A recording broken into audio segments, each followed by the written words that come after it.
Hi అండి. Welcome to my channel. ఈరోజు నేను చేయబోయే రెసిపీ జొన్నలతో దోసలు. ఈ దోసలని వేసవిలో తీసుకోవడం వలన ఒంట్లో ఉన్న వేడిని తగ్గించి చలవ చేస్తుంది. ఈ దోసలు చాలా టేస్టీగా అండ్ చాలా సింపుల్‌గా ఎలా ప్రిపేర్ చేసుకోవాలో చూద్దాం.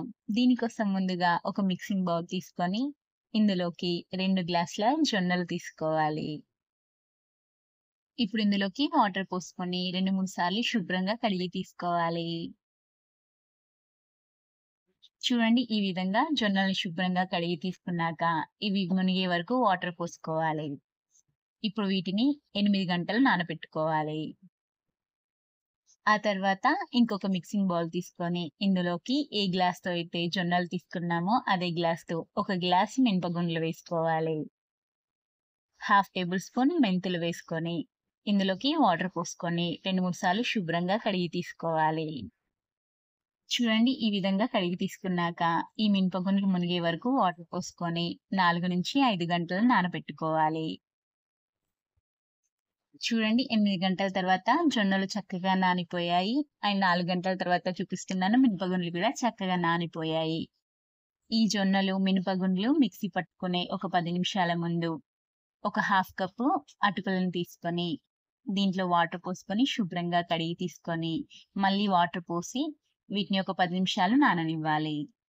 10 నిమిషాల తర్వాత ఒక మిక్సీ జార్ తీసుకొని జొన్నల్లో ఉన్న వాటర్‌ని వంపేసి ఈ జొన్నల్ని మిక్సీ జార్‌లో వేసుకోవాలి. ఇప్పుడు ఇందులోకి కొద్దిగా వాటర్ యాడ్ చేసుకొని వీటిని మెత్తగా గ్రైండ్ చేసుకోవాలి. చూడండి ఈ విధంగా మెత్తగా గ్రైండ్ చేసుకున్న తర్వాత దీన్ని ఒక మిక్సింగ్ బౌల్‌లోకి ట్రాన్స్‌ఫర్ చేసుకోవాలి. ఆ తర్వాత మినపగుండ్లలో ఉన్న వాటర్ అన్ని వంపేసి వీటిని కూడా మిక్సీ జార్‌లోకి ట్రాన్స్‌ఫర్ చేసుకోవాలి. అలాగే 10 నిమిషాలు నానబెట్టిన అటుకులు వాటర్‌తో సహా వేసుకొని మెత్తగా గ్రైండ్ చేసుకోవాలి. చూడండి ఈ విధంగా గ్రైండ్ చేసుకున్న తర్వాత జొన్న పిండి వేసుకున్న మిక్సింగ్ బౌల్‌లోకి ఈ మినపపిండిని కూడా వేసుకోవాలి. ఇప్పుడంతా బాగా కలిసేలా ఈ విధంగా కలుపుకోవాలి. చూడండి ఈ విధంగా అంతా బాగా కలిసేలా కలుపుకున్నాక దీనిపైన మూత పెట్టేసి 8-10 గంటలు దీన్ని పక్కకు పెట్టుకోవాలి. నేను ఓవర్ నైట్ పక్కకుంచానండి. పొద్దున్నే మీకు చూపిస్తున్నాను.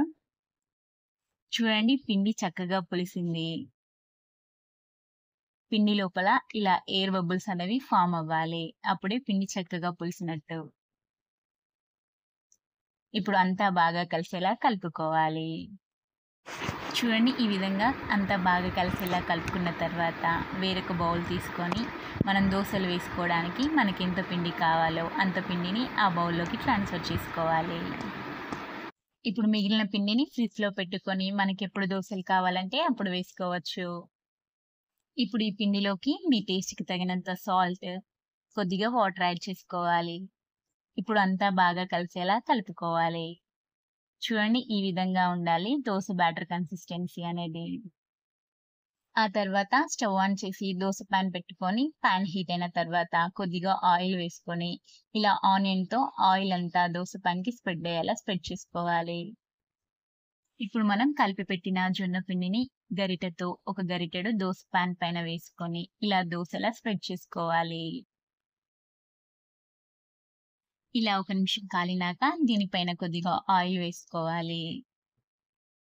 ఇప్పుడు గరిటెతో దోసని పాన్ నుంచి సెపరేట్ చేసుకోవాలి. అంతే అండి. జొన్న దోస రెడీ అయిపోయింది. చూడండి ఎంత చక్కగా కాలిందో. ఈ విధంగానే మిగిలిన దోసలు కూడా వేసుకోవాలి. ఇప్పుడు ఈ దోసని టమాటా చట్నీ ఆర్ పల్లీ చట్నీ మీకు ఏ చట్నీ ఇష్టమైతే ఆ చట్నీతో సర్వ్ చేసుకోండి. చాలా టేస్టీగా ఉంటుంది.